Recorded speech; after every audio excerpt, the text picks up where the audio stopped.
Guys good morning ಎಲ್ರಿಗೂ ಸಿದ್ದು ಟಾಕ್ಸಲ್ಲಿ ಸ್ವಾಗತ. ಎಲ್ಲ ಚೆನ್ನಾಗಿದ್ದೀರಾ? ನಾನು ಚೆನ್ನಾಗೇ ಇದ್ದೀನಿ. ಇವತ್ತು ನಾನು ಮುಳಬಾಗಿಲ ಹತ್ರ ವಿರೂಪಾಕ್ಷಿ ಅಂತ ಒಂದು ಜಾಗ ಐತೆ, ಆ ಜಾಗಕ್ಕೆ ಬಂದಿದ್ದೀನಿ ಗೈಸ್. ಆ್ಯಕ್ಚುಲಿ ಮುಳಬಾಗಿಲಿಂದ 2 ಕಿಲೋಮೀಟರ್ ಮಾತ್ರನೇ ಇರೋದು. ಅಲ್ಲಿ ವಿಜಯನಗರ ಸಾಮ್ರಾಜ್ಯದ ಮತ್ತು ಚೋಳರ ಕಾಲದಲ್ಲಿ ಒಂದು ದೇವಸ್ಥಾನವನ್ನು ಪ್ರತಿಷ್ಠಾಪನೆ ಮಾಡಿದ್ದು. 900 ವರ್ಷಗಳ ಕಾಲ ಆಗಿದೆ ಆ ದೇವಸ್ಥಾನಕ್ಕೆ. ಅದನ್ನು ನೋಡೋಕ್ಕೆ ಬಂದಿದ್ದೀನಿ ನಾನು. ನಿಮಗೂ ಸಹ ನನ್ನ ಜೊತೆಯಲ್ಲಿ ಆ ಹಿಸ್ಟ್ರಿಯನ್ನು ನಾವೆಲ್ಲ ಸೇರಿ ತಿಳ್ಕೊಳ್ಳೋಣ. ಬನ್ನಿ ನನ್ನ ಜೊತೆ. ಓಕೆ ಗೈಸ್, ಬನ್ನಿ ಗೈಸ್. ಆ್ಯಕ್ಚುಲಿ ಈ ನೋಡ್ತಾ ಇದ್ದೀರಾ, ಈ ಕಟ್ಟಡ ಎಲ್ಲಿ ನೋಡಿದ್ದೀರಾ ಅಂತ ನೀವು ನನ್ನ ವಿಡಿಯೋದಲ್ಲಿ ನೋಡಿರ್ಬೋದು. ಆ್ಯಕ್ಚುಲಿ ಮೇಲ್ಕೋಟೆಯಲ್ಲಿ ನಾನು ಒಂದು ವಿಡಿಯೋ ಮಾಡಿದ್ದೆ. ಆ ವಿಡಿಯೋದು ಆ್ಯಕ್ಚುಲಿ ಸೇಮ್ ಟು ಸೇಮ್ ಇಲ್ಲಿ ಕೂಡ ಹಂಗೆ ಕಾಣಿಸ್ತಾ ಇದೆ. ರಾಯಿ ಗೋಪುರ ಅಂತ ಒಂದು ಜಾಗ ಐತಲ್ಲ, ಆ ಜಾಗದ ಸೇಮ್ ಟು ಸೇಮ್ ಹಂಗೆ ಅನ್ನಿಸ್ತದೆ ನನಗೆ. ನೋಡಿ, ನೀವೇ ನೋಡಿ, ಕಾಪಿ ಅನ್ನಿಸ್ತದೆ. ಬಟ್ ಆ ಕಟ್ಟಡ ಕೂಡ ಇದೇ ಥರ ಸಿಂಬಲ್ ಐತೆ ಗೈಸ್. ನೋಡಿ, ಇದು ಕಲ್ಲುಗಳು ನೋಡ್ತಾ ಇದ್ದೀರಲ್ಲ, ಈ ಕಂಬಗಳು ನೋಡ್ತಾ ಇದ್ದೀರಲ್ಲ, ಸೇಮ್ ಟು ಸೇಮ್ ರಾಯಿ ಗೋಪುರದಲ್ಲಿ ಕೂಡ ನಾನು ಇಂಥ ಕಲ್ಲುಗಳನ್ನ, ಇಂಥ ಕಟ್ಟಡವನ್ನು ನಾನು ಅಲ್ಲಿ ಕೂಡ ನೋಡಿದ್ದೀನಿ ಗೈಸ್. ಇದು ವಿರೂಪಾಕ್ಷಿ ದೇವಸ್ಥಾನ, ವಿರೂಪಾಕ್ಷಿ ವಿಲೇಜ್ ಐತಲ್ಲ, ಆ ವಿಲೇಜು ಸುತ್ತಲೂ ಕೋಟೆ ಕಟ್ಟಿದ್ದಾರೆ ಗೈಸ್. ಮೀನ್ಸ್ ಕಲ್ಲುಗಳಲ್ಲಿ ಕಾಂಪೌಂಡ್, ಇವಾಗ ಹೇಳ್ತಾರ ಕಾಂಪೌಂಡ್ ಥರ ಕಟ್ಟಿದ್ದಾರೆ ಈ ಕಡೆ ಎಲ್ಲ. ಇವಾಗ ಈ ಸದ್ಯಕ್ಕೆ ಈ ಥರ ಕಾಣಿಸುತ್ತೆ ವಿಲೇಜು. ಭಾಳ ಹಳೇದು ಗೈಸ್. ಆ್ಯಕ್ಚುಲಿ 900 ವರ್ಷ ಅಂದರೆ ಭಾಳ ಹೇಳ್ಬೇಕಂದ್ರೆ ಎಷ್ಟೊಂದು ಹಳೇದು ಗೈಸ್. ನೋಡಿ, ಈ ಗೋಪುರ ನೋಡಿದ್ರೆ ನಿಮಗೆ, ನೋಡ್ತಾ ಇದ್ದೀರಾ, ಈ ಕಲ್ಲಲ್ಲಿ ಸಿಮೆಂಟು ಆ ಕಾಲದಲ್ಲಿ ಏನೂ ಇಲ್ಲ ಗೈಸ್. ಇದನ್ನ ಹಂಗೆ ಈ ಕಟ್ಟಡ ನೋಡಿ, ಈ ಕಟ್ಟಡ ನೋಡ್ತಾ ಇದ್ದೀರಲ್ಲ, ಇದೇ ಥರ ಸಿಮೆಂಟ್ ಇಲ್ದಿರೇ ಮಾಡಿರುವಂತಹ ಕಲ್ಲು ಮೇಲೆ ಕಲ್ಲು ಕುಂಡ್ರಿಸಿ ಈ ಕಟ್ಟಡವನ್ನು ಕಟ್ಟಿದ್ದಾರೆ ಗೈಸ್. ಇವಾಗಂದರೆ ಆ ಕಾಲದಲ್ಲಿ ಹೆಂಗೆ ಎತ್ತಿ ಆ್ಯಂಗಲ್, ಈ ಕಾಲದಲ್ಲಿ ಮಾಡಬೇಕಂದ್ರೆ ಆ್ಯಂಗಲ್ ಬೇಕು, JCB ಬೇಕು ಅಂತೀರಿ. ಆ ಕಾಲದಲ್ಲಿ ಆ ಭಗವಂತನು ಎಷ್ಟು ಶಕ್ತಿ ಕೊಟ್ಟಿದ್ನೋ ಅವ್ರಿಗೆ ಈ ಥರ ಎಲ್ಲ ಮಾಡೋಕ್ಕೆ. ನೋಡಿ ಗೈಸ್, ಸೇಮ್ ಟು ಸೇಮ್ ಹಂಗೆ ಐತೆ. ಮೇಲ್ಕೋಟೆಯಲ್ಲಿ ಇರುವಂತಹ ರಾಯ್ ಗೋಪುರ ಸೇಮ್ ಟು ಸೇಮ್ ಇದೇ ಥರ ಐತೆ. ಇದು ಕೂಡ ಸಹ ಹಿಂಗೆ ಕಾಣಿಸ್ತದೆ ಗೈಸ್. ಇದು ನೋಡಿ,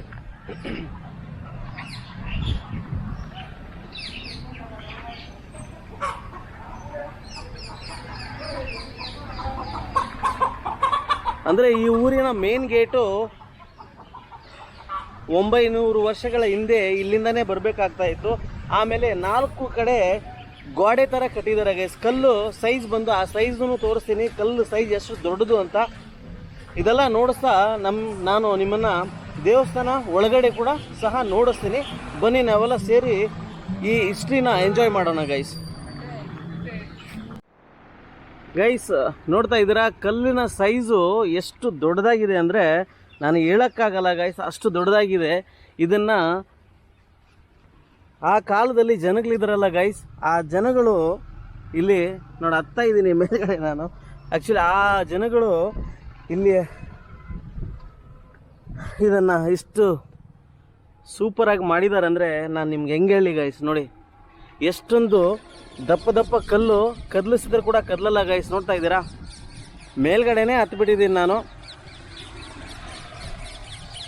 ಹೇಳ್ಬೇಕಂದ್ರೆ ಈ ಕಲ್ಲು ಸಖತ್ತಾಗಿ ಮಾಡಿದ್ದಾರೆ ಗೈಸ್, ಸಖತ್ತಾಗಿ. ಆ ಕಾಲದಲ್ಲಿ ಏನು ತಿಂತಾಯಿದ್ರು ಅಂದರೆ ರಾಗಿ ಮುದುಗಿಲು ತಿಂತಾಯಿದ್ರು, ಅದು ಏನು ತಿಂತಾಯಿದ್ರು ನನಗಂತೂ ಗೊತ್ತಿಲ್ಲ. ಬಟ್ ಸೂಪರ್ವಾಗಿ ಮಾಡಿದ್ದಾರೆ ಗೈಸ್.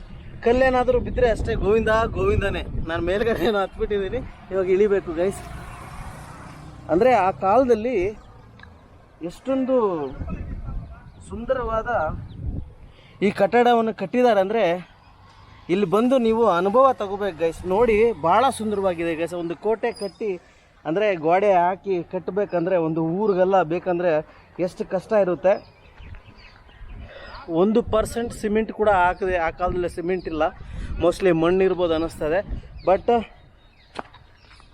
ಆ ಕಾಲದಲ್ಲಿ ಜನಗಳು ಪಾಪ ಎಷ್ಟು ಕಷ್ಟ ಬಿದ್ದಿದ್ರು ಗೈಸ್. ನೋಡಿ,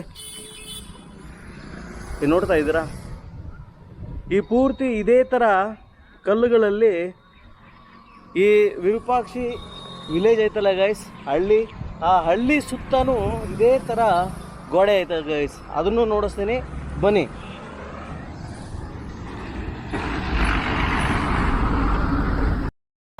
ಗೈಸ್, ಫಸ್ಟ್ ಟೈಮ್ ಯಾರಾದರೂ ನನ್ನ ಚಾನಲಲ್ಲಿ ಬಂದಿದ್ದರೆ ಲೈಕ್ ಮಾಡಿ, ಶೇರ್ ಮಾಡಿ, ಕಮೆಂಟ್ ಮಾಡಿ, ಸಬ್ಸ್ಕ್ರೈಬ್ ಮಾಡ್ಕೊಳ್ಬೇಕಂತ ನನ್ನ ವಿನಂತಿ ನಿಮ್ಮೆಲ್ಲರ ಹತ್ರ. ಈ ಗೋಡೆ ನೋಡ್ತಾ ಇದ್ರೆ ಗೈಸ್ ಎಷ್ಟು ದೊಡ್ಡದಾಗಿದೆ ಅಂದರೆ ನೀವು ಇಲ್ಲಿ ಬಂದು ಈ ಸುಂದರವಾದ ಕಟ್ಟಡವನ್ನು ನೋಡಬೇಕಂತ ನನ್ನ ವಿನಂತಿ. ನೀವೆಲ್ಲರೂ ಬಂದು ನೋಡಿ, ಭಾಳ ಸುಂದರವಾಗಿದೆ ಗೈಸ್. ಕಲ್ಲಿನ ದಪ್ಪ ಸೈಜು ಒಂದು 11 15 ಅಡಿ ಇರಬಹುದು. ಅಷ್ಟೊಂದು ದಪ್ಪ ಕಲ್ಲನ್ನ ಆ ಕಾಲದಲ್ಲಿ ಆನೆಗಳು ಸಹ ಇಲ್ಲಿ ಕೆಲಸ ಮಾಡಿವೆ ಅಂತ ನನಗೆ ತಿಳಿದಿತ್ತು. ಅದಕ್ಕಾಗಿ ನಾವು ಹೇಳ್ತಾ ಇದ್ದೀವಿ.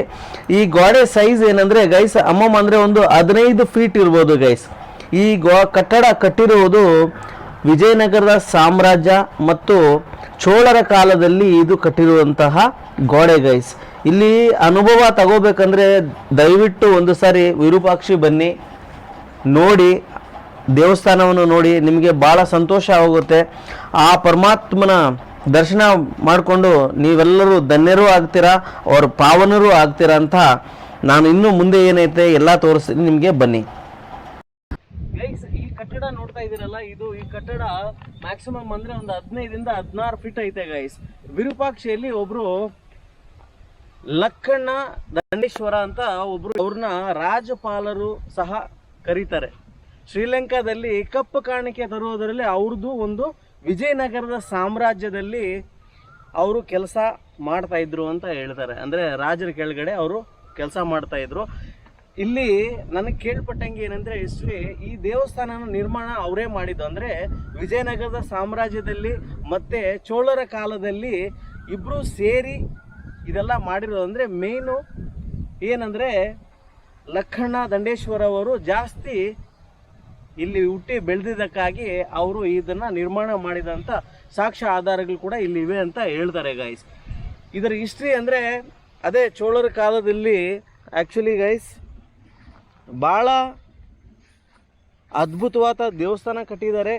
ಇಲ್ಲಿ ಗೈಸ್ ಲಿಂಗ ಇದೆ ಗೈಸ್. ಆ್ಯಕ್ಚುಲಿ ಶಿವಲಿಂಗ ಐತಲ್ಲ, ಅದರ ಪ್ರತಿಬಿಂಬೆ ದಿನಕ್ಕೆ 3 ಸರಿ ಕಲರ್ ಎಲ್ಲ ಚೇಂಜ್ ಆಗುತ್ತೆ. ಚೇಂಜ್ ಆದ ಮೇಲೆ ಆ ಶಿವಲಿಂಗವನ್ನು ಸಪ್ತ ಋಷಿ ಯಾರೋ ಇದ್ರು, ಅವರು ತಗೊಂಬಂದು ಇಲ್ಲಿ ಸ್ಥಾಪನೆ ಮಾಡಿರೋದು ಕಾಶಿಯಿಂದ. ಇದು ಹೇಳ್ತಾ ನಾನು ಮುಂದಕ್ಕೆ ಇನ್ನೇನೈತೆ ಅಂತ ನಿಮಗೆ ನಾನು ತಿಳ್ಕೊಡ್ತೀನಿ ಗೈಸ್. ಬನ್ನಿ.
ನಾನು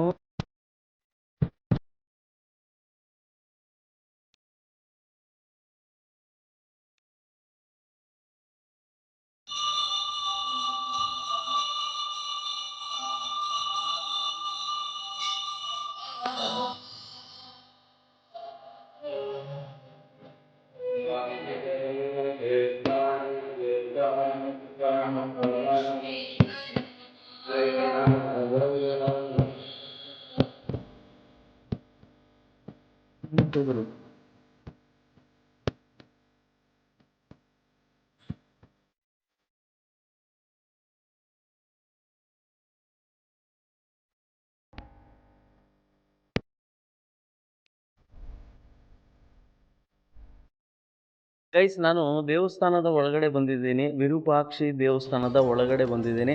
ಒಳಗಡೆ ಗರ್ಭಗುಡಿಯಲ್ಲಿ ಕ್ಯಾಮ್ರಾಸ್ ಎಲ್ಲ ಅಲೋವ್ ಇಲ್ಲ. ಆದರೂ ಸಹ ನಾನು ಪೂಜಾರಿಗಳ ಹತ್ರ ಮಾತಾಡಿದ್ದೀನಿ. ಈ ದೇವಸ್ಥಾನದ ಬಗ್ಗೆ ನಾವು ಸಂಪೂರ್ಣ ಮಾಹಿತಿ ಅಂತ ಹೇಳೋಕ್ಕಾಗಲ್ಲ ಇದನ್ನು, ಯಾಕಂದರೆ ಸಂಪೂರ್ಣ ಮಾಹಿತಿ ಹೇಳೋದು ಅವರು ಇವಾಗ ಹೊಸಬರು. ಅದಕ್ಕಾಗಿ ಅವ್ರಿಗೆ ಎಷ್ಟು ಗೊತ್ತಿದೆ ಅಷ್ಟು ಹೇಳ್ತಾರೆ. ಅದನ್ನು ನಾವು ಕೇಳಿ ತಿಳ್ಕೊಳ್ಳೋಣ ಬನ್ನಿ. ಹೇಳಿ ಪೂಜಾರಿಗಳೇ. ನಮಸ್ಕಾರ, ನಮ್ಮ ಹೆಸರು ಭಾನುಪ್ರಕಾಶ್ ಅಂತ. ಇದು ಸುಮಾರು ಪುರಾತನ ದೇವಸ್ಥಾನ, ಸುಮಾರು 700 ವರ್ಷದ್ದು ಹಿಂದೆ ದೇವಸ್ಥಾನ. ಒಳಗಡೆ 2 ಲಿಂಗ ಇದೆ, ಒಂದು ಆತ್ಮಲಿಂಗ, ಒಂದು ವಿರೂಪಾಕ್ಷಿ ಲಿಂಗ. ಬೆಳಗ್ಗೆ ದಿನಕ್ಕೆ 3 ಬಣ್ಣ ಚೇಂಜ್ ಆಗುತ್ತೆ. ಬೆಳಗ್ಗೆ 5ರಿಂದ ಮಧ್ಯಾಹ್ನ 12 ಗಂಟೆಗೂ ಕೆಂಪು ಬಣ್ಣ ಇರುತ್ತೆ. ಮಧ್ಯಾಹ್ನ 12ರಿಂದ ಸಾಯಂಕಾಲ 5 ಗಂಟೆವರೆಗೂ ಬಿಳಿ ಬಣ್ಣ ಇರುತ್ತೆ. ಸಾಯಂಕಾಲ 5ರಿಂದ ಬೆಳಗಿನ ಜಾವ ನಾಳೆ ಮುಂಜಾನೆ 5 ಗಂಟೆವರೆಗೂ ಜೇನುತುಪ್ಪ ಕಲರ್ ಇರುತ್ತೆ. ಮದುವೆ ಆಗ್ತಿರೋರು ಮದುವೆ ಆಗುತ್ತೆ, ಸಂಕಲ್ಪ ಆಗ್ಬೋದು.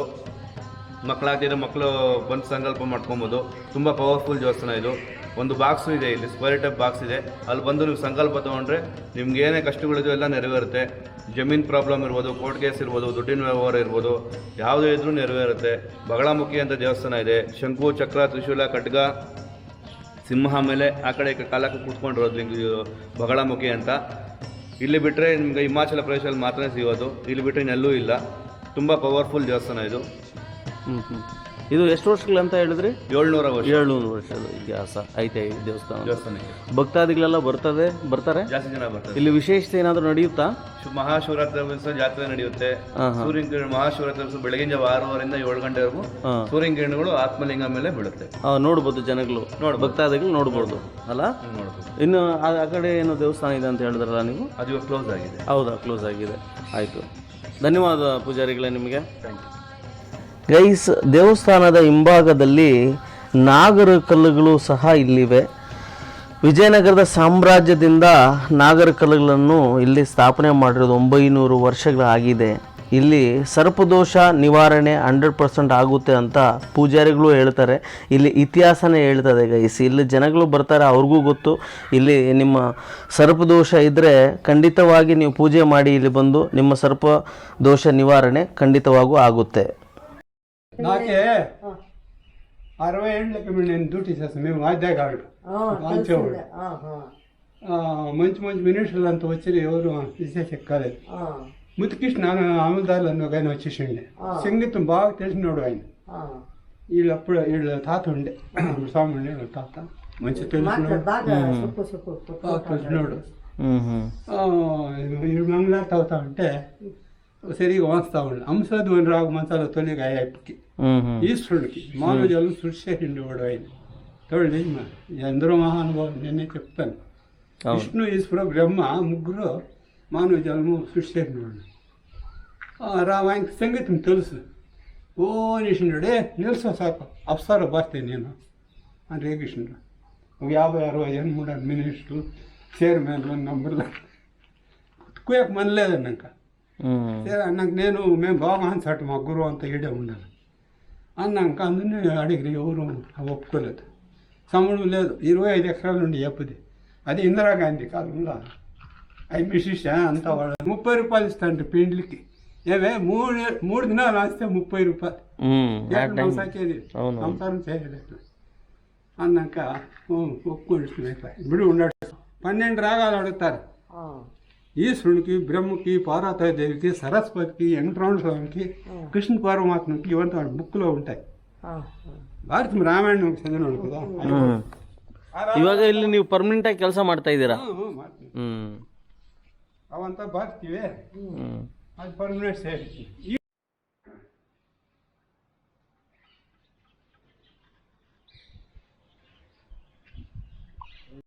ಸೊ ಅಂಕಲ್ ಇದ್ರಲ್ಲ ಅವ್ರು ಹೇಳ್ತಾ ಇದ್ರು ಆ್ಯಕ್ಚುಲಿ 112 ರಾಗಗಳು ಬರಬೇಕಂತೆ. ಆ್ಯಕ್ಚುಲಿ ದೇವ್ರಿಗೆ ಇಲ್ಲಿ ಮದುವೆ ಮಾಡ್ತಾರಂತೆ. ಆ ಮದುವೆ ಟೈಮ್ದಲ್ಲಿ ರಾಗಗಳು 112 ರಾಗದಲ್ಲಿ ಮೇಳ ಇರ್ತದಲ್ಲ ಗೈಸ್, ನೃತ್ಯ ನಾಟಕ ನೋಡಿ ಈ ಕಂಬದಲ್ಲಿ ಕಾಣಿಸ್ತಾ ಇದೆ, ನೃತ್ಯ ಎಲ್ಲ ಮಾಡ್ತಾರಂತೆ. ಆ ಟೈಮಲ್ಲಿ ಆ ಅಪ್ಪನು ಆ ಕಾಲದಿಂದ ಅಂದರೆ ಒಂದು 50 ವರ್ಷಗಳಿಂದ ಇಲ್ಲಿ ಕೆಲಸ ಮಾಡ್ತಾಯಿದ್ರು. ಆ ಕಾಲದಲ್ಲಿ ಅವ್ರಿಗೆ ಸಂಬಳನೂ ಕಡಿಮೆ, 1.5 ರೂಪಾಯಿ ಇತ್ತಂತೆ. ಆಮೇಲೆ ಇನ್ನೊಂದು ವರ್ಷಗಳ ಕಾಲ ಅವ್ರು ಕೆಲಸ ಮಾಡಿದರೆ 30 ರೂಪಾಯಿ ಮಾಡಿದ್ರಂತೆ ಗೈಸ್. ಆ ಟೈಮಿಂದ ಅಯ್ಯಪ್ಪನ ಮೇಳ ಹೋಗ್ತಾ ಇದ್ದಾನೆ. ಇವಾಗ ಇಲ್ಲಿ ಒಂದು ಪುರಾತನ ಕಾಲದ ಶಿವಲಿಂಗ ಇಲ್ಲಿ ಇಟ್ಟಿದ್ದಾರೆ. ಇದಕ್ಕೆ ಮೇಂಟೆನೆನ್ಸ್ ಏನೂ ಇಲ್ಲ ಗೈಸ್. ಇದು ನೋಡಿ ಎಷ್ಟು ಚೆನ್ನಾಗಿದೆ ಅಂತ, ಮೇಂಟೈನ್ ಮಾಡಿದ್ರೆ ಇನ್ನೂ ಚೆನ್ನಾಗಿರ್ತದೆ. ಶಿವಭಕ್ತಿಗಳು ಯಾರಾದರೂ ಇಲ್ಲಿ ಬಂದರೆ ಇವ್ರನ್ನ ಪೂಜೆ ಡೆಫಿನೆಟ್ಲಿ ಮಾಡಿ ದೇವಸ್ಥಾನದ ಮುಂದುಗಡೆನೇ ಈ ಕಟ್ಟಡವನ್ನು ಕಟ್ಟಿದ್ದಾರೆ. ಭಾಳ ಸುಂದರವಾಗಿ ಅಲಂಕಾರವಾಗಿ ಇದೆ ಗೈಸ್. ನೀವು ಬಂದು ಇಲ್ಲಿ ನೋಡಿದ್ರೆ ಗೊತ್ತಾಗುತ್ತೆ.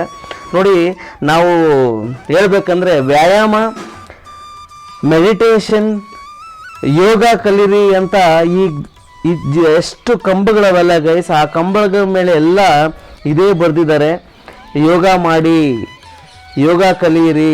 ಈ ನೃತ್ಯ ನಾಟಕಗಳು, ಗಣೇಶ ಮೂರ್ತಿ, ಶಿವ ಮೂರ್ತಿ ಎಲ್ಲ ಈ ಕಂಬಗಳಲ್ಲಿ ಅವೆ ಗೈಸ್. ಇಲ್ಲಿ ಬಂದು ನಿಮ್ಮ ಎಕ್ಸ್ಪೀರಿಯನ್ಸ್ ನೋಡಿ, ಭಾಳ ಸುಂದರವಾಗಿರುತ್ತೆ ಗೈಸ್. ಇದು ಗೈಸ್ ಹಿಂಭಾಗದಲ್ಲಿ ಬಂದಿದ್ದೀನಿ ನಾನು.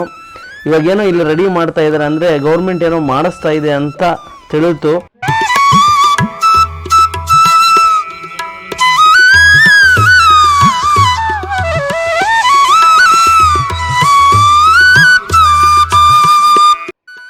ಗೈಸ್, ಈ ಕೊಳವನ್ನು ನೋಡ್ತಾ ಇದ್ದೀರಾ, ಇದನ್ನು ಕೋನೇರಿ ಅಂತ ಕೂಡ ಹೇಳ್ಬೋದು ನೀವು.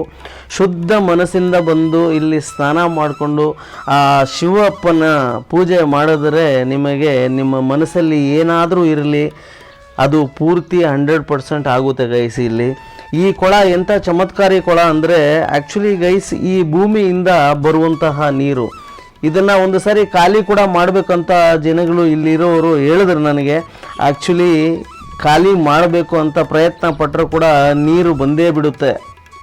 ಇಲ್ಲಿ ನೀರು ಯಾವಾಗೂ ಇರುತ್ತೆ ಗೈಸ್, ಯಾವ ಕಾಲನ ಇರಲಿ, ಹೆಂಗೇ ಇರಲಿ, ಇಲ್ಲಿ ನೀರು ಇರೇ ಇರುತ್ತೆ ಗೈಸ್. ನೀವೇನಾದರೂ ವಿರೂಪಾಕ್ಷಿಗೆ ಬಂದರೆ ಇಲ್ಲಿ ಶಿವನ ದರ್ಶನ ಆದಮೇಲೆ ಊರಲ್ಲಿ ಇನ್ನೊಂದು ದೇವಸ್ಥಾನ ಐತೆ ಗೈಸ್, ಮಾರಿಯಮ್ಮನ ದೇವಸ್ಥಾನ. ಅಲ್ಲಿ ಕೂಡ ದರ್ಶನ ಪಡೀಬೇಕಂತ ನಿಮ್ಮ ಎಲ್ಲರ ಹತ್ರನೂ ವಿನತಿ.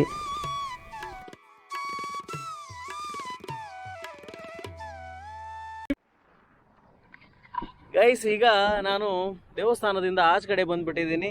ಒಂದು 200 ಮೀಟರ್ ಮುಂದೆ ಆ್ಯಕ್ಚುಲಿ ಹೊಲಗಳು ಎಲ್ಲ ಇದ್ವು, ಭಾಳ ಸುಂದರವಾದ ಹೊಲಗಳು. ನೋಡಿ ಎಷ್ಟು ಚೆನ್ನಾಗಿದೆ ಅಂತ ಕಾಣಿಸ್ತಾ ಇದೆ ನಿಮಗೆ, ಸೂಪರಾಗಿದೆ ಗೈಸ್. ನಾನು ಹೇಳೋದಿಷ್ಟೇ, ನಿಮಗೆ ಯಾವಾಗಲೂ ಹೇಳ್ತೀನಿ, ಲೈಕ್ ಮಾಡಿ, ಶೇರ್ ಮಾಡಿ, ಕಮೆಂಟ್ ಮಾಡಿ ಅಂತ ಹೇಳ್ತಾ ಇರ್ತೀನಿ ಗೈಸ್. ನೀವು ವಿರೂಪಾಕ್ಷಿಗೆ ಯಾರ್ಯಾರು ಬಂದಿದ್ದೀರಾ, ಇಲ್ಲ ಬಂದಿಲ್ಲ, ಅದು ಕೂಡ ತಿಳಿಸ್ಕೊಡಿ ಕಮೆಂಟ್ ಬಾಕ್ಸಲ್ಲಿ. ನಿಮ್ದು ಏನಾದರೂ ಮೆಸೇಜ್ ಇದ್ದರೆ ಡೆಫಿನೆಟ್ಲಿ ಹಾಕಿ. ಚಾನಲ್ ಅಂತೂ 100% ಸಬ್ಸ್ಕ್ರೈಬ್ ಮಾಡ್ಕೊಳ್ಳಿ.